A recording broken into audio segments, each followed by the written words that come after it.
ইসলাম ধর্মে ফেরত আসার পেছনে সবচেয়ে বড় বা প্রধান কারণ কি আপনি?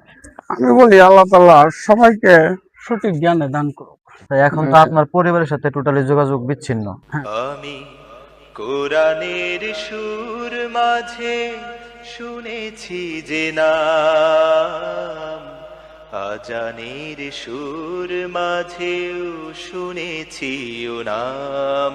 আমি কোরআনের সুর মাঝে শুনেছি যে নাম। আচ্ছা ভাই, এই যে আপনি ইসলাম ধর্মে পুনরায় আবার ফেরত আসবেন, আমি পুনরায় বলছি এই কারণে, কারণ মানুষ যখন জন্মগ্রহণ করে তখন প্রত্যেকটা মানুষ কিন্তু মুসলমান হিসেবে জন্মগ্রহণ করে। আপনিও মুসলমান হিসেবে জন্মগ্রহণ করেছিলেন, তারপর হচ্ছে হিন্দু ধর্ম পালন করছেন, এখন আবার পুনরায় ফেরত এসেছেন ইসলাম ধর্মে। এই ইসলাম ধর্মে ফেরত আসার পেছনে সবচেয়ে বড় বা প্রধান কারণ কি আপনি? প্রধান এটার কারণ পিছনে সবচেয়ে বড় ভূমিকাটা কি সেটা বলুন। দেখেন, মানুষ তো জন্মের পরে সব কিছু শিখে না, মানুষ হয়তো চলতে চলতে শিখে। তো আমি মানুষের সাথে চলছি, মুসলিমদের সাথে চলছি, হিন্দুদের সাথে, হিন্দু ফ্যামিলির যেহেতু জন্মগ্রহণ করছি, তাদের কাছে বড় হয়েছি, তাদের কার্যকলাপ দেখছি, দেখার পরে অ্যাকচুয়ালি আমিও করছি, তো আমি কিছু পাইনি, এটা ভালো লাগে না আমার। এটা কি আপনার নিজে থেকে এরকম হ্যাঁ, মনে হয়েছিল নাকি কোনো না, বই না, পড়ে না, বা না, নিজে থেকেই? আমি নিজের থেকে ওয়াজ মাহফিল শুনছি, কোরআনে আয়াত শুনছি, শোনার পরে এইগুলোর থেকে আমার একটা অন্যরকম ফিল কাজ করছে। ফিল এই কাজ যে করার পরে অন্যরকম কাজ করাটা, এটা কতদিন ধরে আপনার অন্যরকম কাজ করছে? 8-9 বছর। মানে আপনি 8-9 বছর যাবত আপনার ভিতরে একটা কাজ করছিল যে ইসলাম ধর্মে মানে আসার যে একটা প্রস্তুতি সেটা। হুম, এখন আপনি ইসলাম ধর্মে যে ফেরত আসলেন, ইসলাম ধর্ম গ্রহণ করলেন, হুম। এতে আপনার পরিবারের কোনো প্রতিক্রিয়া, আপনার ফ্যামিলি দিক থেকে কিরকম প্রতিক্রিয়া আপনার প্রতি এসেছে সেটা একটু যদি বলেন। প্রতিক্রিয়া, আমি বলি আল্লাহ তাআলা সবাইকে সঠিক জ্ঞানে দান করুক, এবং কি সবাই ধর্ম নেওয়া যে যেটা করে বা যার কাছে যেটা ভালো লাগে সেটাই বড়।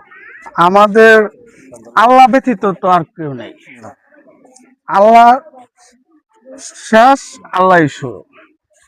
তো ইসলাম ধর্মই শুরু, ইসলাম ধর্মই শেষ, এর আগে পিছিয়ে কিছু নাই। আচ্ছা, আপনার পরিবারে কে আছে, কে কে আছে?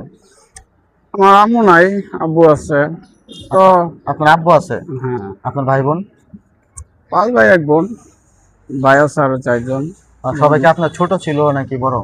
না, আমার বড় ভাই আছে একজন, তার ছোট আপা, ছোট। এখন আপনি ইসলাম ধর্ম গ্রহণ করার পরে আপনার বাবা এবং ভাই বোনদের কাছ থেকে আপনি কিরকম প্রতিক্রিয়া পেয়েছেন? এটা তো মনে করেন একটা ফ্যামিলি তাদের থেকে সাথে মুসলিম হওয়ার পরে কোনো যোগাযোগ হয়েছে কি? যোগাযোগ হয় নাই। তাদেরকে আমি ফোন দিছি, তারা আমার ফোন রিসিভ করে না। ফোন রিসিভ করে নাই? না, আর 2 বছর যাবত আমার তারা খুবই অবহেলা করতেছে, খুব অবহেলা করতেছে। কেন মানে অবহেলা করতেছে কেন? আমি জানি না, আমার মানে এইসব আমি বলি যে আমি মানে মুসলিম হয়ে আপনি যাবো, হ্যাঁ, মানে এইগুলো মানুষের মুখ থেকে শুনি না, মানে আমার প্রতি তাদের কোনো ফিলিংসই নেই। মানে আমি কোথায় আছি, কি খাই, কই থাকি, এরকম কোনো খবর বা কোনো কিছুই নেয় না। আমার অনেক আগের থেকে ইচ্ছা আমি ইসলাম ধর্মে আসুম, আল্লাহ ব্যতীত কেউ নাই। তার মানে হচ্ছে আপনি যে যে কঠিন একটা সিদ্ধান্ত, শক্ত একটা সিদ্ধান্ত, এই সিদ্ধান্তে যে পৌঁছাতে পেরেছেন এর পিছনে নিজের থেকে এটা আপনি চেষ্টা করেছেন বা ইসলাম সম্পর্কে জানতে চেয়েছেন, সেই প্রেক্ষিতে ইসলাম ধর্মে ফেরত আসা।